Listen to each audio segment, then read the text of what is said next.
I used to live in Chicago, and it's one of the most misunderstood cities in the world. So my goal here is to set you up for success. We're going to cover a lot. Going to talk about some of the most common mistakes people make, talk about overrated and underrated spots, some food recommendations, and areas of town to stay in versus where you should actually hang out, because there's some important distinctions there. So the first mistake people make is not realizing that the time of year that you visit has such a drastic impact on how you engage with this city. You could make an argument that for 3 months out of the year, this is the best city in the world. And for the rest of the year, oh my gosh, it's maybe not even top 25. Like, the weather has such an impact. So be cognizant of that. If you're visiting in the summer to early fall, it's going to be easy to enjoy. But if you're visiting during the winter, don't expect blue skies, expect things to be cold, and just readjust expectations. You're going to want to have a lot more indoor activities planned compared to the summer and fall, where you're going to want to be outside. Another really important thing to note is that the public transit here is probably the best you're going to find anywhere in the US. It is fantastic. Our main system is called the L, and it works like a charm. It's so connected throughout the city, and it really is safe. And we'll touch on more safety stuff in a minute, but don't let anybody deter you from using it. It really should be your go-to method of getting around town. And don't forget to recognize that this isn't just a subway underground. You're going to see it all over the city, and it is beautiful. So take a minute to recognize it and just appreciate it. And look, I get that using a new public transit system can be scary, but we really simplified the system here. You no longer have to buy like a card or special ticket. Now you can just tap right in and out with your digital wallet on your phone or with your credit card. It really is worth your time. Now, another common mistake that people make is they pick the wrong airport. Everybody seems to talk about O'Hare, and I get it. It's the bigger airport. It is the international airport. But if you're looking for convenience and are flying domestic, you should probably fly into Midway if you're planning to use public transit to get into the city. O'Hare, it's about a 50-minute ride into the Loop, which is what we call the center of the city. And from Midway, it's only about 25 minutes. So you can save yourself a lot of time and a lot of the stress if you fly into Midway, where it's just a lot less packed. So keep that in mind. Another mistake that some people make is not realizing how walkable this city is and how much that actually changes the experience. So yes, rely on that public transit when you're going longer distances, but don't be afraid of walking. The architecture in the city is beautiful, and it can be such a rewarding experience to just schedule some time to walk from point A to point B and leave yourself some of those long gaps to do so. And yes, of course, you can always Uber or Lyft, but I really think you'll be rewarded if you walk. And don't worry too much about the safety. I think media likes to overhype the safety concerns in this city. And look, I'm somebody who moves to a new country every single month. I've been to basically every big city within the US. Chicago is no different than anywhere else. There are pockets of crime, but if you're a tourist, you're not going to end up anywhere near those spots. As long as you're staying anywhere in this circle, you really have nothing to worry about as long as you're using common sense. So don't let anybody scare you. Now, probably the worst mistake you can make as a tourist is getting trapped in this area around the Magnificent Mile. And I understand why it happens. The Magnificent Mile is pretty magnificent if you like shopping and tourist things, and there's nothing wrong with it, but I think too many tourists get stuck in this area and don't recognize that, hey, the real magic of Chicago is when you push outside that tourist big shopping district area. And don't let that deter you from going and checking out the Mag Mile. It really is something to see, and the architecture is beautiful, but just don't plan to spend your entire trip there, and I definitely wouldn't eat in that area. You'll notice that most of the best restaurants are actually pretty far away from the Magnificent Mile. So keep that in mind and recognize that the neighborhood that you're hanging out in drastically changes the experience, almost as much as the weather changes how you interact with the city. So I'll help kind of explain what areas of town are best for what sort of experience you want. But first, let's talk about some of the underrated and overrated things that you might interact with. The first spot on everybody's list tends to be Navy Pier. And Navy Pier really is impressive. It is huge. People underestimate how long it takes to walk from one end to the other. But to be honest, it's one big tourist trap. It's not to say that locals don't go and experience the views and just use it as a stroll place, but I'd be really careful about how you spend your money there. Now, an underrated spot is the lakefront, and this is a gorgeous area to just walk and take in the sights and just go for a stroll. You're gonna see tons of locals, especially if it's in those warmer weather months. You're hugged up right against the lake, you got the city towering over you. Like, it just really is beautiful and very unique to Chicago, so I really would schedule some time time and at least do this little stretch that I've outlined here. Might take you 25-30 minutes, and it's going to be well worth your time. Next up is definitely an underrated spot, and that is the River Walk. And this is just a beautiful area of town to just walk through. Again, it takes maybe 20-30 minutes to walk the whole thing. There are restaurants and cafes and bars and all kinds of things along the way that, yeah, you can stop into. It's mostly not good value stuff, but the setting is just beautiful. It's a spot where you're going to find lots of locals and tourists alike. It really is worth your time and definitely underrated. Next up, we have getting onto the water somehow, because everybody wants to do that in the summer. Here's what I'll say. Renting a boat is expensive. The architecture tour is a beautiful tour where you're going to learn so much and get out on the water, but it is also expensive. If you want kind of the cheapest way of doing things, there's a water taxi, which is a part of our public transit system that a lot of people just don't know about and utilize. And what's so underrated about the water taxi is, yes, it's cheaper, but also it leaves from right downtown where all the architecture and other tour boats go, and it just kind of takes you to Chinatown, but you can just ride it right back. So it's a really affordable way to just experience the water and see the city in a different way. Another really underrated spot is the Chicago Athletic Association, which is actually a hotel, and I don't normally recommend hotels, and I'm not saying to stay there.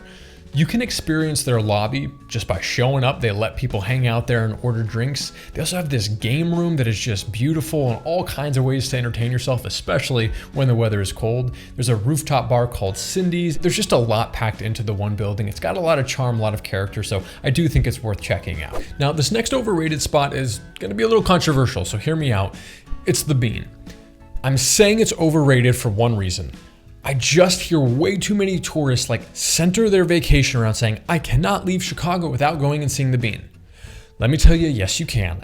I mean, it's totally fine to go and see if you really want to do it. In a city that has as much to offer as Chicago does, I just don't think it needs to be a focal point of your trip. So hey, you do you, but I think it's a bit overrated. Next, we got another underrated spot, and that is Wrigleyville and Wrigley Field. If you have the opportunity to visit when the Cubs are playing at home, you're just gonna get such a better sense of the culture of Chicago if you go and attend a sports game, and there's no better spot to do it than Wrigley Field. Now, I have a lot of bias. I am a diehard Cubs fan, always have been. I've been going to games since I was a kid. I was at Game 7 when we won the World Series in 2016.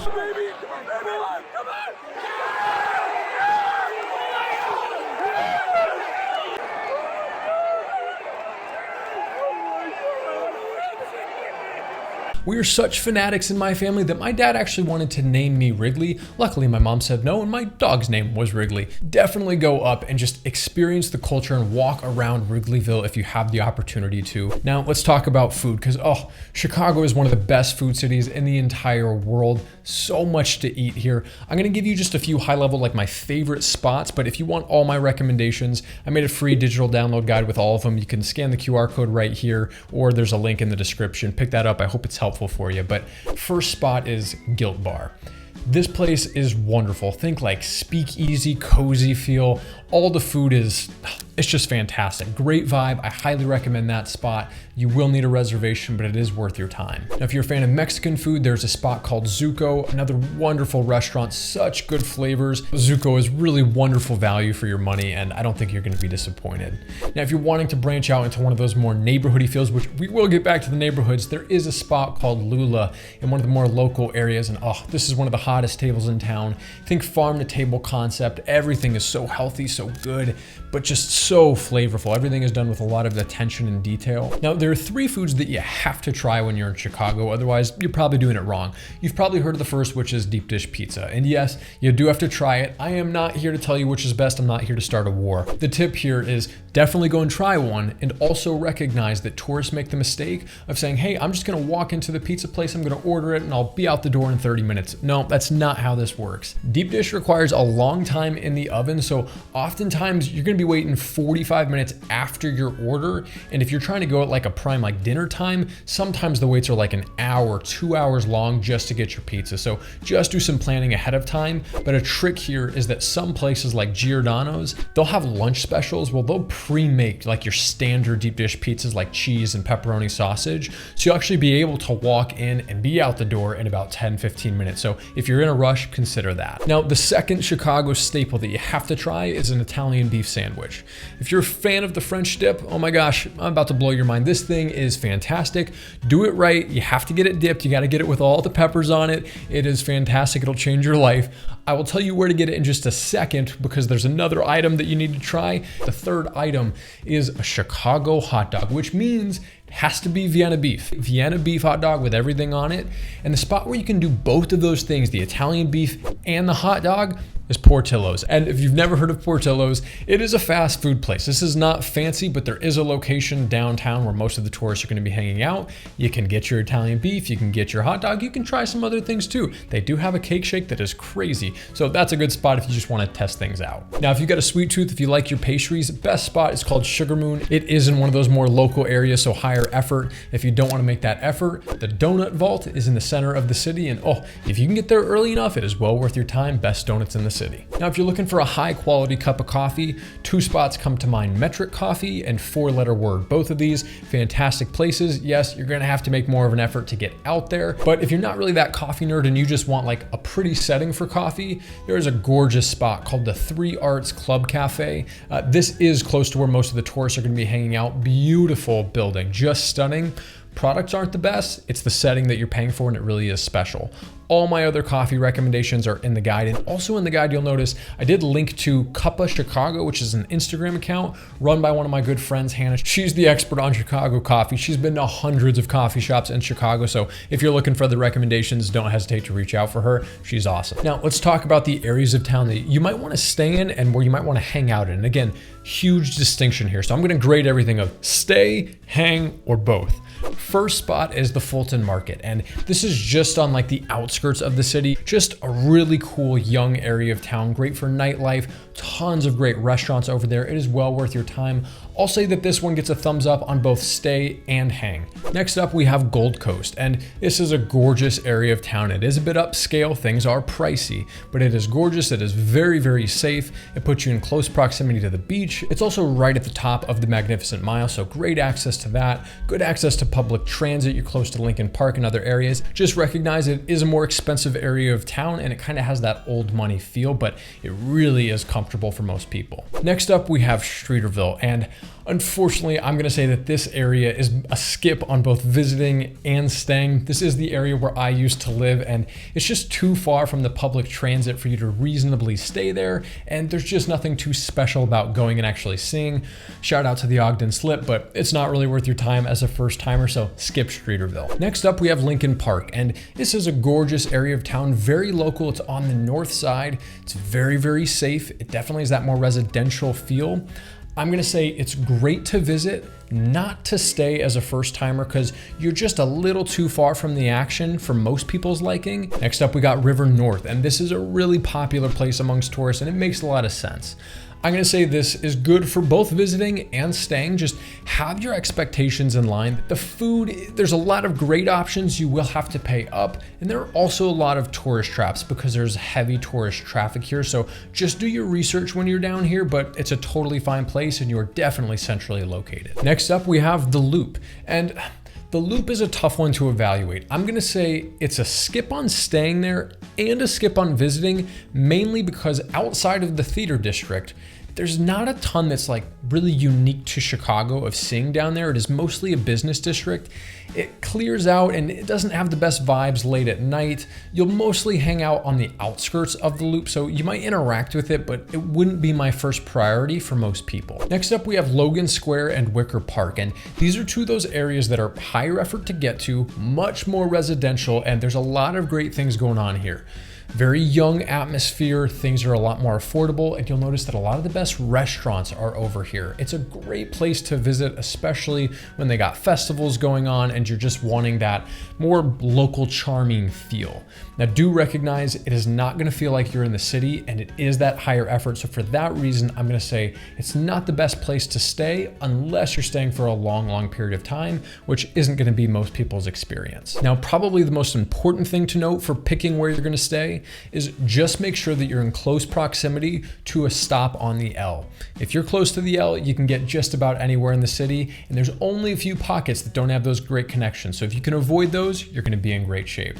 I hope this was helpful. I hope it all made sense. If you have questions, leave it in the comment section down below. I hope you enjoy Chicago, and we'll catch you guys next time.